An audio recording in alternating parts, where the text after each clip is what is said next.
Uh-huh. People send emails to someone who does not exist. Sent from my iPad. Ooh, fancy. The apartment timer.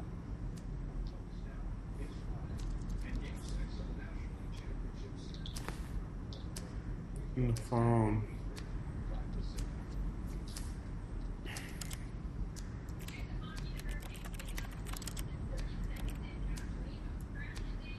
Guess we wait for it to run out.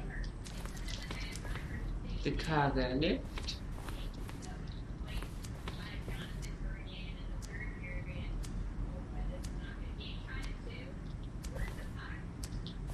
Mentioned twice.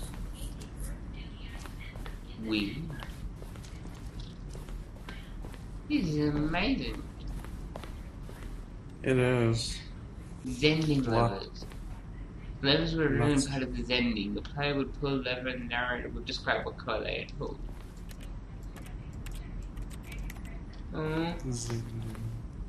Zending. I never heard that word in my life. No idea.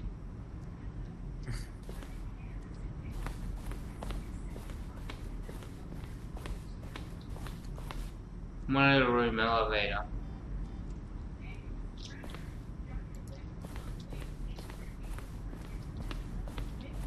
Ooh, this is a very interesting room. It is. It shows all cool things. Stanley's office. It looks the same.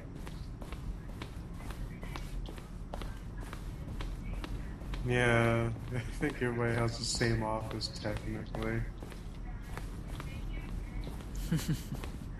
Oh, look at these two. How they wish to destroy one another. How they wish to control one another. How they both wish to be free. Can you see? Can you see how much they need one another? No, perhaps not. Sometimes these things cannot be seen. But listen to me. You can still save these two. You can stop the program before they both fail. Push escape and press quit. There's no other way to beat this game. As long as you move forward, you'll be walking someone else's path. Stop now and it'll be your only true choice. Whatever you do, choose it. Don't let time choose for you. Don't let... Yeah, I got all the time in the world. Time...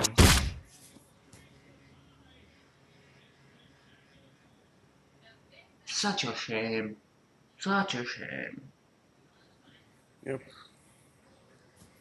Shame indeed.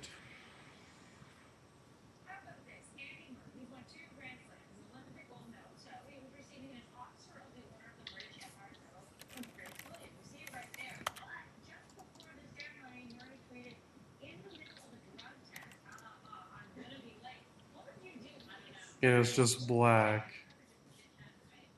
Yeah, that's a game. There we go. All of his co-workers were gone. What could it mean? Stanley decided to go to the meeting room. Perhaps he had simply missed a memo. Well, we've been to boss's office. We said we went to escape, so what do you think? Should we go escape? Yes. What? No, we should go to the mind control office. When Stanley came to a set of two open doors, he entered the door on his left. The hallway says check. Yet there was not a single person here either. Feeling a wave of disbelief, Stanley decided to go up to his boss's office, hoping he might find an answer there. Stanley stepped into the broom closet, but there was nothing here, so he turned around and got back on the dude in track. bloom. Yeah, no. That dude's who's supposed to be in the I broom like the closet broom. isn't here. It's very closety. There was nothing here. Yeah. No choice to That make, guy in the no fucking path to whiteboard follow, isn't just here. an empty broom closet. No reason to still First be one here. that is. How about fuck you?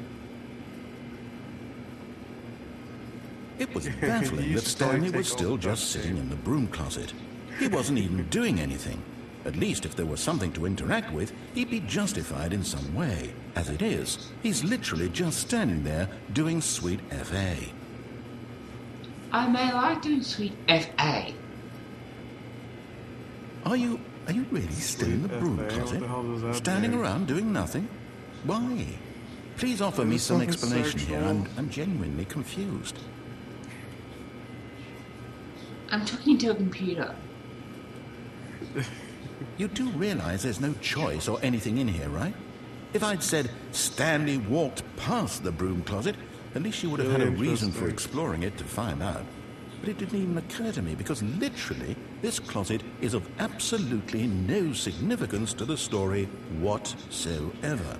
I never would have thought to mention it.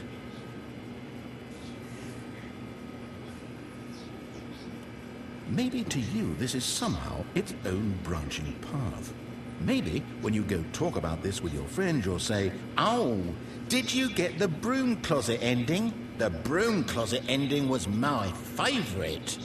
I hope your friends find this concerning. All you fucking need is a futon in here, you're sad. Stanley was fat and ugly and really, really stupid. He probably only got the job because of a family connection. That's how stupid he is. That or with drug money. Also, Stanley is addicted to drugs and hookers. Well, at least I enjoy hookers. Well, I've come to a very definite conclusion about what's going on right now. You're dead. You got to this broom closet, explored it a bit, and were just about to leave because there's nothing here, when a physical malady of some sort shut down your central nervous system and you collapsed on the keyboard. Well, in a situation like this, the responsible thing is to alert someone nearby so as to ensure that your body is taken care of before it begins to decompose. Hello? Anyone who happens to be nearby? The person at this computer is dead.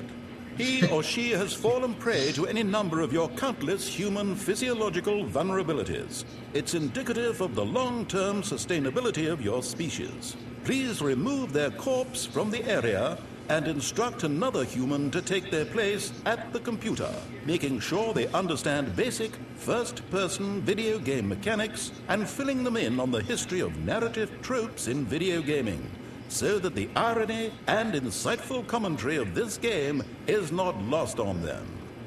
All right, when you've done that, just step out into the hallway.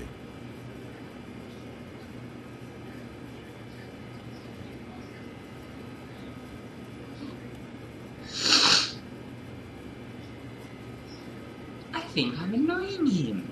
Just a little bit. Just a tad. Ah, second player. It's good to have you on board. I guarantee you can't do any worse than the person who came before you. That's my favorite area in the game so far. Coming to a staircase, Stanley walked upstairs to his boss's office. I don't like this narrator. He seems to be a bit contradictory. Yep. And he's kind of loony.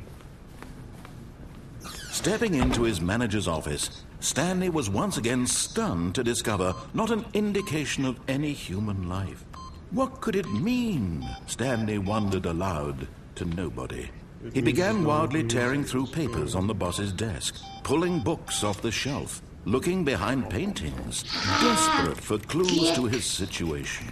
But his attention was caught by a keypad behind the boss's desk. What could its purpose be?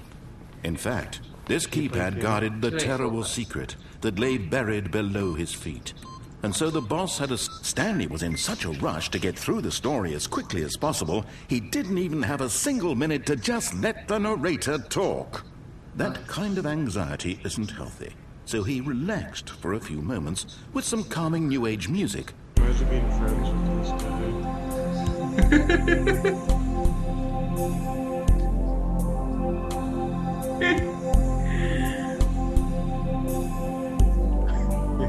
Feeling soothed and rejuvenated, Stanley calmly walked forward into the opened passageway. There we go.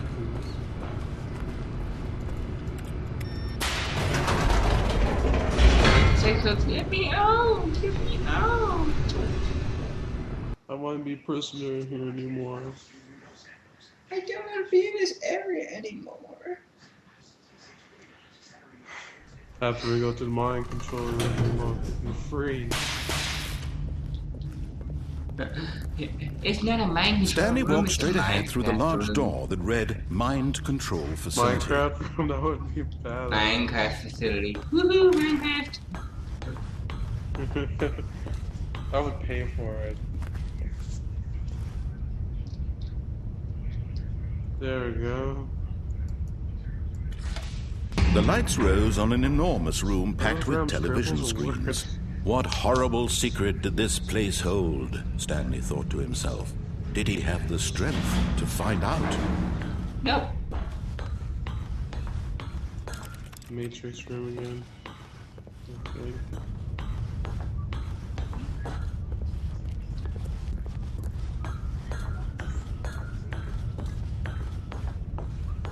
Oh, there we go. Computer. Button. Now the monitors jumped to life, their true nature revealed. Each bore the number of an employee in the building, Stanley's co-workers. The lives of so many individuals reduced to images on a screen, and Stanley, one of them, eternally monitored in this place where freedom meant nothing. Ooh, button. Billions of cameras. This mind control no signs of facility, life. it was too horrible to believe. It couldn't be true. Had Stanley really been under someone's control all this time? Was this the only reason, boring job, that his emotions had been manipulated to accept it blindly? No. He refused to believe it. He couldn't accept it. His own life in someone else's control? Never! It was unthinkable, wasn't it? Was it even possible? Had he truly spent his entire life utterly blind to the world? How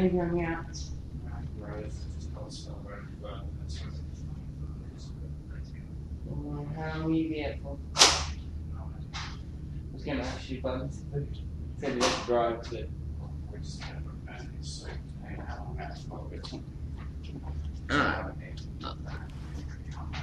Well, how about... But here was the proof. If The I hear heart from of you the in an hour, operation. I guess. Controls labeled with emotions. Happy or sad or content.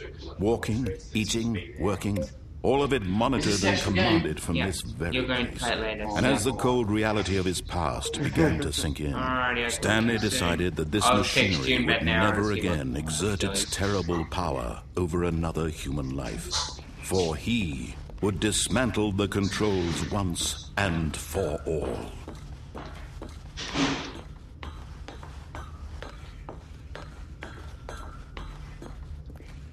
Four.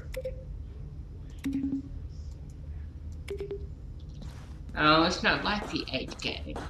8. The 8 game was fun. The 8 game was the funnest game on the market. It was. 8. 8. I want to see the sequel to it. The 4 game. A prequel. Rated E for everyone. Hey look, it's DOS. Hey, DOS. How you doing? And when at last he found the source of the room's power, he knew it was his duty, his obligation, to put an end to this horrible place. Oh, Stanley, you didn't just activate the controls, did you? After they kept you enslaved all these years, you go and you try to take control of the machine for yourself? Is that what you wanted? Control? Oh, Stanley, I applaud your effort, I really do. But you need to understand, there's only so much that machine can do. You were supposed to let it go, turn the controls off, and leave. If you want to throw my story off track, you're going to have to do much better than that. I'm afraid you don't have nearly the power you think you do. For example, and I believe you'll find this pertinent, Stanley suddenly realized he had just initiated the network's emergency detonation system. In the event that this machine is activated without proper